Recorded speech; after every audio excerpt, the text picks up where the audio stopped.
Il y a très longtemps, un homme appelé Chrétien vivait avec sa femme et ses 4 enfants dans la ville de Destruction. Un jour, il trouva un livre couvert de poussière. Il le ramassa, essuya la couverture et commença à lire. Quand il arriva à la fin, il était en larmes.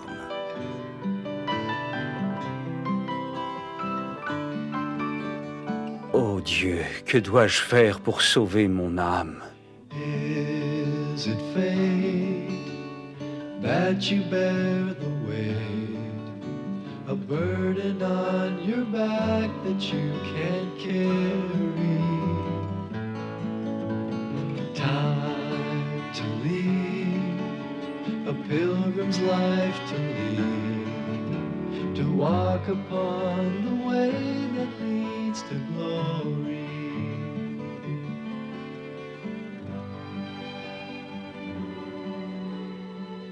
Alors qu'il purge sa peine dans la prison de Bedford, en Angleterre, où il est enfermé à cause de son obstination à prêcher l'Évangile, John Bunyan écrit ce chef-d'œuvre littéraire, best-seller mondial, le livre chrétien le plus vendu après la Bible.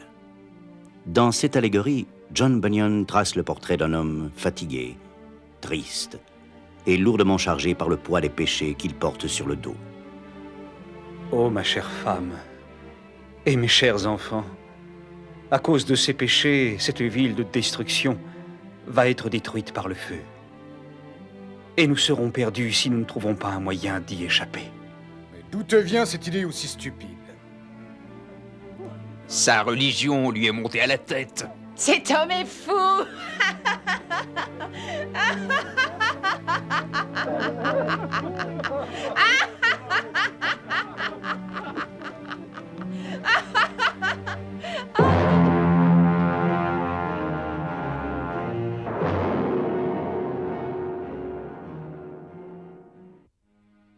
Courbé sous son fardeau et profondément déprimé, Chrétien cherche à échapper à la mort et au jugement, mais il ne sait pas où aller.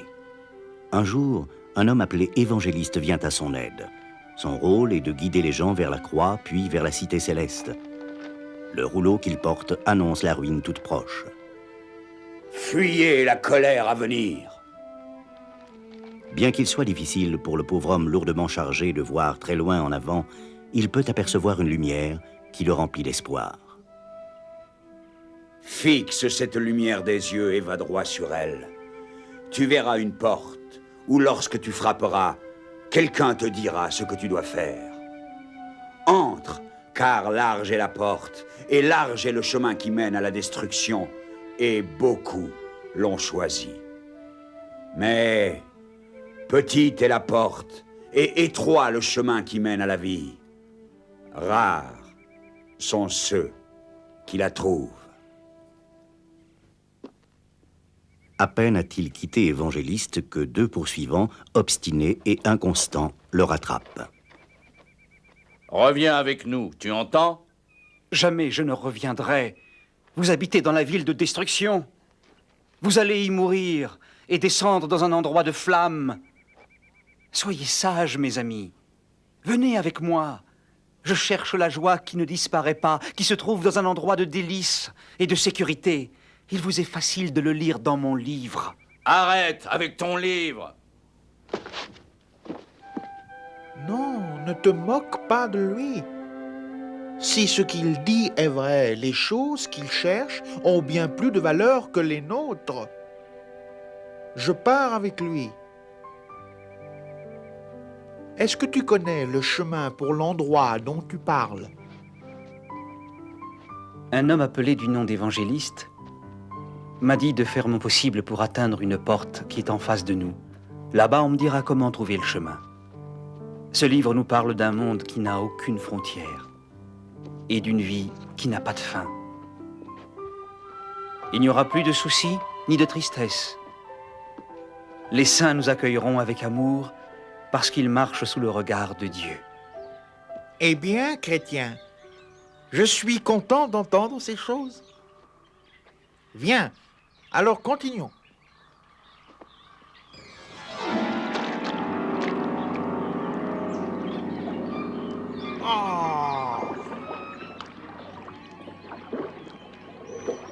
C'est dans ça le bonheur dont tu m'avais parlé pendant tout ce temps? Si on a autant de difficultés dès le début, à quoi devons-nous nous attendre d'ici la fin du voyage?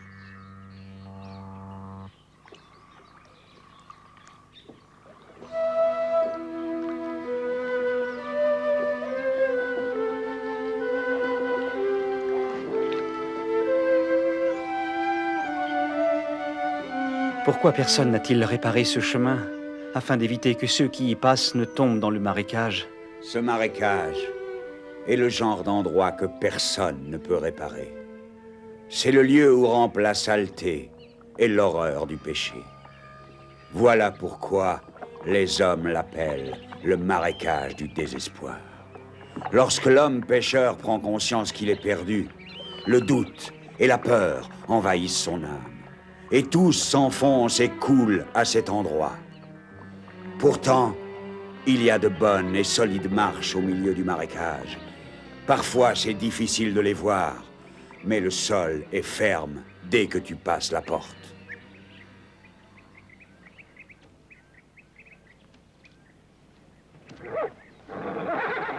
Oh là, brave homme. Où vas-tu donc avec une telle charge sur ton dos, dis-moi? Monsieur, je dois me rendre à cette porte étroite là-bas, en face, pour me débarrasser de mon fardeau. Quelle est la personne qui t'a indiqué ce chemin? Son nom est Évangéliste. Ah! Écoute bien ce que je vais te dire. Je suis Monsieur Sagesse du Monde. Il n'y a pas de chemin plus difficile que celui qu'il t'a montré, crois-moi. En si peu de temps déjà, tu as joué de malchance. Écoute bien, car je connais mieux le monde que toi. Sais-tu que tout au long de ce chemin, tu vas rencontrer la douleur, le malheur, la soif, l'épée aussi. En un mot, la mort. Ne fais pas attention aux paroles d'évangéliste, n'est-ce pas? Dans cette ville, qui s'appelle Moralité, habite un homme sage, Monsieur Légaliste, et son fils, Courtoisie. Ce sont des hommes de haut rang qui aident les gens à se débarrasser des fardeaux tels que celui que tu portes sur le dos.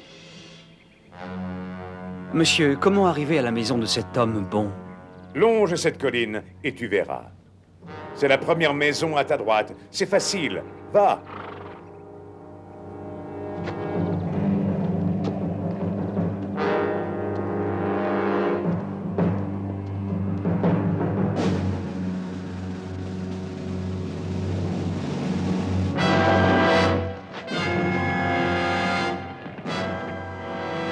Tous ceux qui sont sous la loi sont sujets à la malédiction. Car il est écrit, « Maudit est celui qui n'accomplit pas toutes les choses qui sont écrites dans le livre de la loi. » À nouveau, Évangéliste vient à sa rencontre. Chrétien rougit de honte parce qu'il lit un avertissement sévère dans le rouleau. Le juste vivra par la foi. Mais si un homme se détourne de moi, mon âme ne prendra pas plaisir en lui.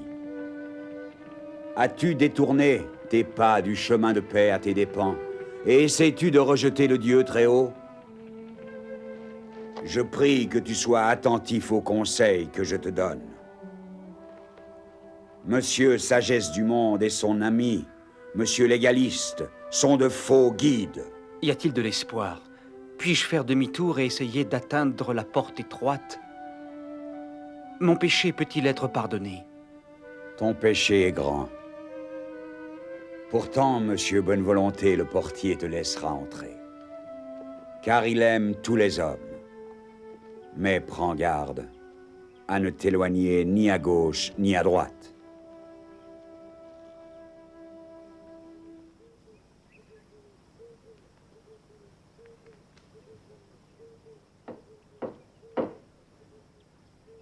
Oui?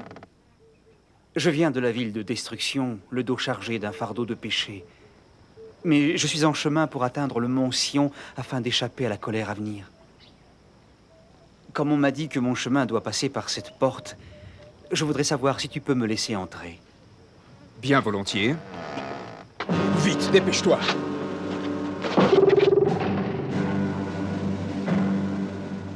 Là-bas habite Belzébul. Ses hommes et lui tirent des flèches sur ceux qui viennent à cette porte. Et ils essaient de les tuer avant qu'ils entrent. Alors, chrétien, mon ami, viens avec moi. Je vais te montrer le chemin que tu dois suivre. Regarde devant toi. Le chemin est comme tracé par une règle. Est-ce qu'il y a d'autres chemins sur lesquels l'on pourrait se perdre? Mon ami, il y a d'autres chemins qui rejoignent celui-ci. Mais il faudra que tu discernes le bon du mauvais. Le bon chemin est droit. Il n'est surtout pas large. Rends-toi maintenant chez Monsieur Pédagogue. Là, tu frapperas à sa porte et il te montrera des choses étonnantes. Chrétien est introduit dans une pièce privée. Plusieurs scènes lui sont expliquées par le grand pédagogue qui lui explique le plan de Dieu. Garde toutes ces choses dans ton esprit, afin de t'en souvenir pendant ton voyage. Et que ta foi te guide. Ainsi équipé de précieuses vérités révélées à son cœur, Chrétien est mieux préparé à poursuivre son voyage. Chrétien réalise que son chemin est bordé des deux côtés par la promesse du salut.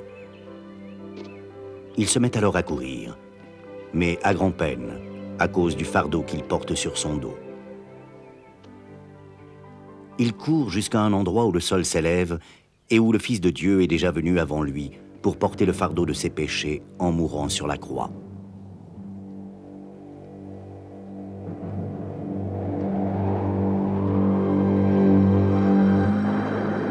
Chrétien avait lu plusieurs passages dans son rouleau au sujet de la croix où Jésus le Christ s'était laissé clouer et comment au milieu des cris d'une foule en colère, son corps avait été meurtri. Là, son sang a coulé et il est mort.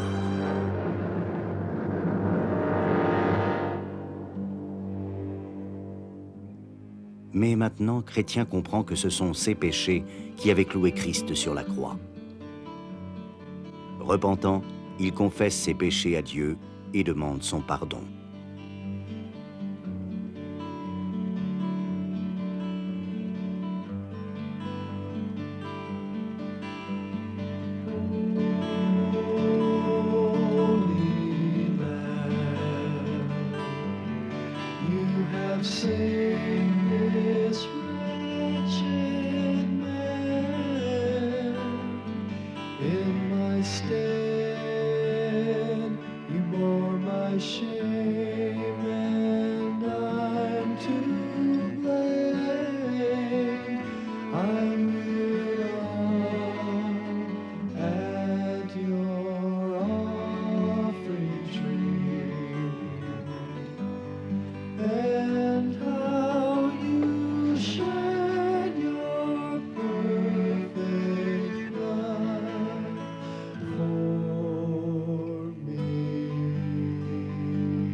Tes péchés sont pardonnés.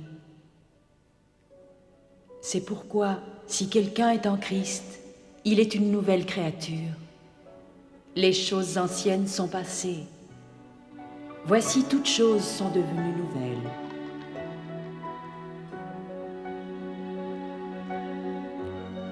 Je t'ai dit ces choses afin qu'en moi tu aies la paix. Tu auras des tribulations dans le monde. Mais prends courage, j'ai vaincu le monde. Rempli d'une nouvelle espérance, Chrétien né de nouveau se prépare à poursuivre vers la cité céleste. Bientôt, il est témoin de la folie, de l'indifférence et de la paresse de 3 hommes qui dorment. À cause de sa joie récente d'avoir reçu le pardon de ses péchés, il cherche à les réveiller de leur fausse sécurité. Soyez sobre et vigilant, car votre adversaire, le diable, rôde comme un lion rugissant, cherchant qui dévorer. Oh, va-t'en d'ici, moi je veux dormir.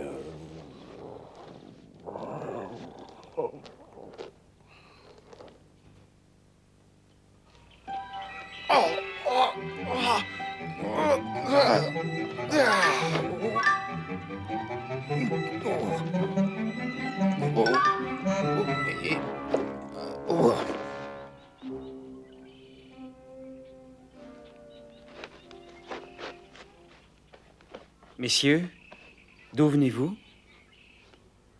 Et où allez-vous? Moi, je suis formaliste. Moi et mon ami Hypocrite, nous sommes nés dans le pays qui se nomme la Vaine Gloire. Et tous les deux, nous nous rendons au mont Sion pour adorer. La porte était beaucoup trop loin. Le meilleur moyen, c'était de prendre un raccourci et d'enjamber le mur comme nous l'avons fait. Je marche selon les directives de mon Seigneur. Mais ce sont vos propres désirs que vous suivez. Le Seigneur qui me conduit vous traitera de voleur. Et vous ne serez pas trouvé juste devant lui.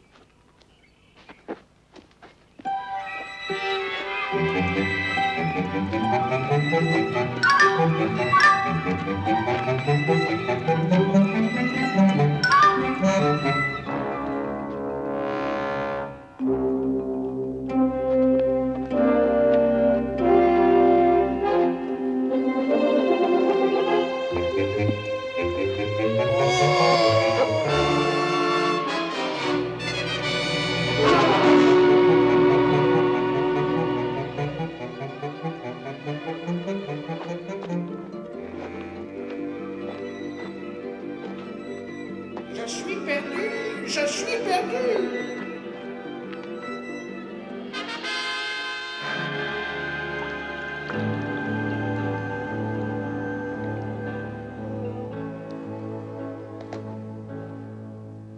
Little pilgrim, walking down the road of life.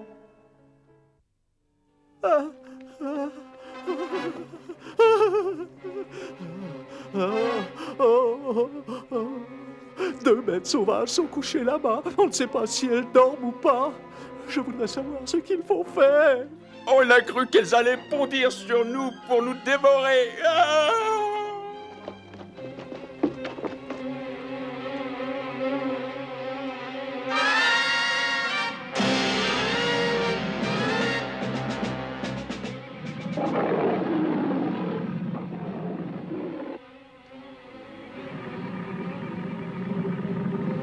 N'aie pas peur des deux bêtes sauvages, car elles sont attachées avec des chaînes et sont placées ici pour éprouver la foi de ceux qui la possèdent, et pour démasquer ceux qui ne l'ont pas.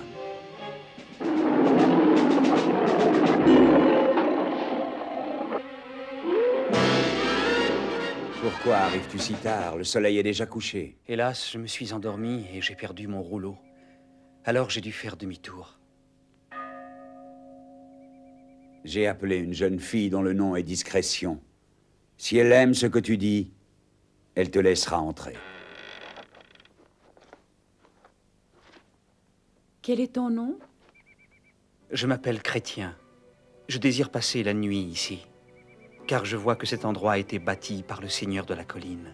Sois bienvenu, béni du Seigneur. Je vais te présenter à mes sœurs. Prudence, pitié et charité. Cette maison a été construite pour des gens comme toi. Pourquoi désires-tu tellement aller jusqu'au mont Sion? Eh bien, j'espère voir celui qui est mort sur la croix. On dit que là-bas, la mort n'existe pas, et que j'habiterai avec tous ceux qui aiment le Seigneur. As-tu une femme et des enfants? Oui, j'ai une famille, mais ils n'ont pas voulu m'accompagner. Pourtant, j'ai demandé à Dieu de mettre ce désir dans leur cœur, car je les aime. Voici le pays d'Emmanuel. Quand tu atteindras ces montagnes, tu apercevras alors la porte de la cité céleste. Prends toutes les armes de Dieu. Tiens ferme. Et à tes reins la vérité pour ceinture. Revêt la cuirasse de la justice. Mets pour chaussures les bonnes dispositions que donne l'évangile de paix.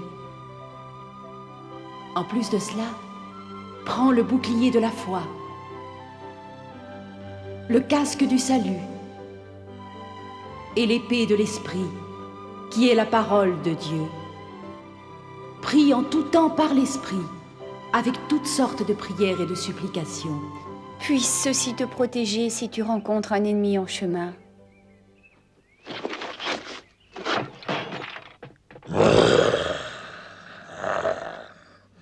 Oh, toi, d'où viens-tu comme ça?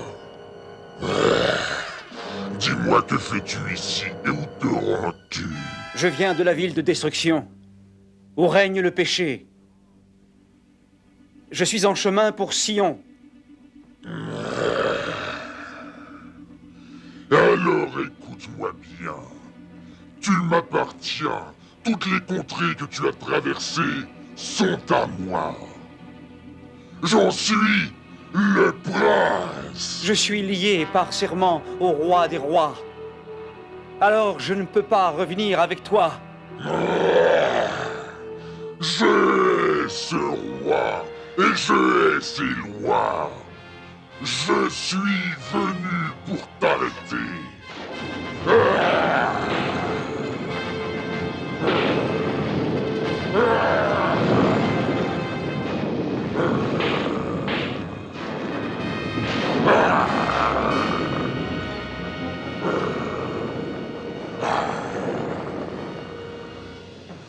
Je te tiens maintenant. Le Seigneur est la force de ma vie. De qui aurais-je peur? Chrétien est heureux, car il a trouvé un compagnon de route appelé Fidèle, qui a lui aussi traversé les épreuves du chemin. Ils voyagent ensemble et parlent de leur fuite de la ville de destruction. Tous les voyageurs, pour la cité céleste, doivent traverser la ville de la foire aux vanités. Il y a là tous les biens que l'homme peut désirer, des maisons, des terres, des hautes situations, des titres, le plaisir et la luxure. Bref, toutes choses légales et illégales qui peuvent éloigner un cœur de Dieu.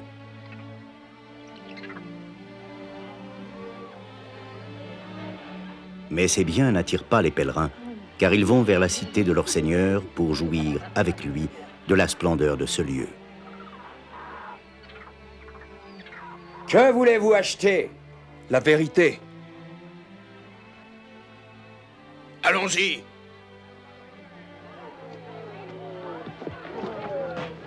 Vous aurez des tribulations dans le monde, mais prenez courage. J'ai vaincu le monde.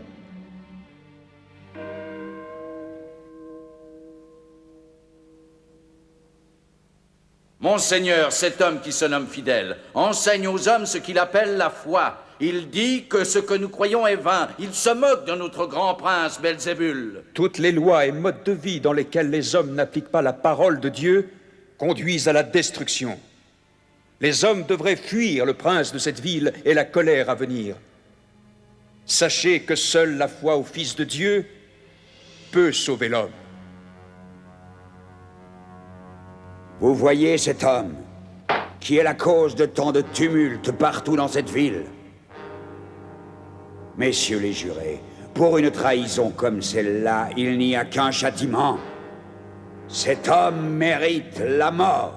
Il doit mourir. Approuvons cette décision.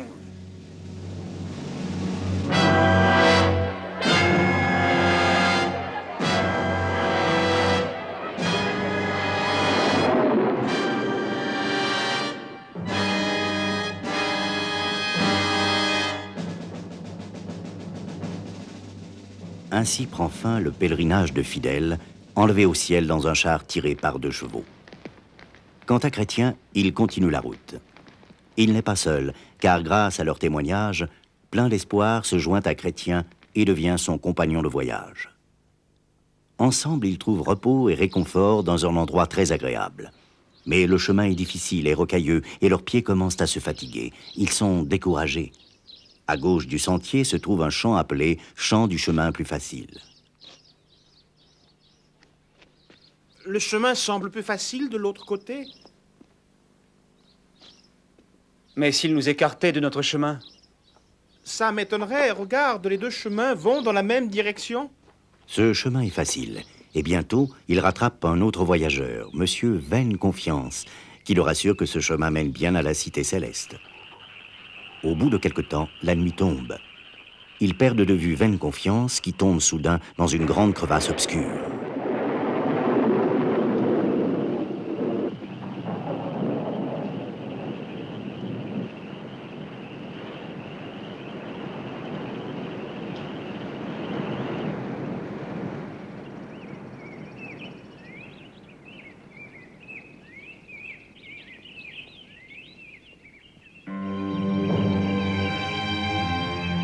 Vous n'avez pas le droit de venir ici. Cet endroit est mon domaine. Le géant du désespoir.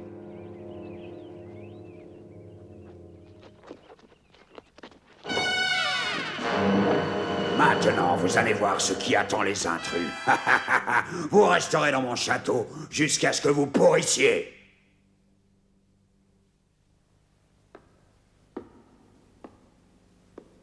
Que faire? Mon âme préfère de beaucoup la mort à la vie. Oui, mourir me semble plus supportable que végéter dans le château du désespoir. Quel fou je suis de rester dans ce misérable cachot. J'ai une clé dans mon sac, qui est la clé de la promesse. Je suis sûr qu'elle va ouvrir toutes les serrures du château du doute.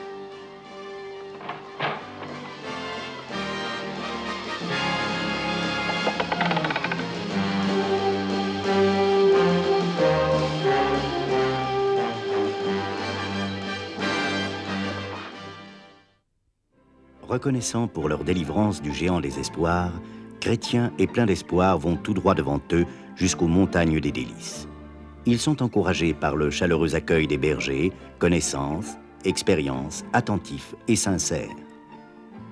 Ceux-ci les emmènent sur une colline et leur montrent de nombreuses merveilles. Voilà ceux qui ont mis leur confiance dans de faux guides. Ils sont laissés ici en guise d'avertissement. Avant d'atteindre Sion, vous devez passer à travers la rivière de la mort. C'est très difficile. Mais rappelez-vous que le Seigneur a dit « Je ne te délaisserai pas, ni ne t'abandonnerai. Que votre foi soit forte. » Si tu traverses les eaux, je serai avec toi.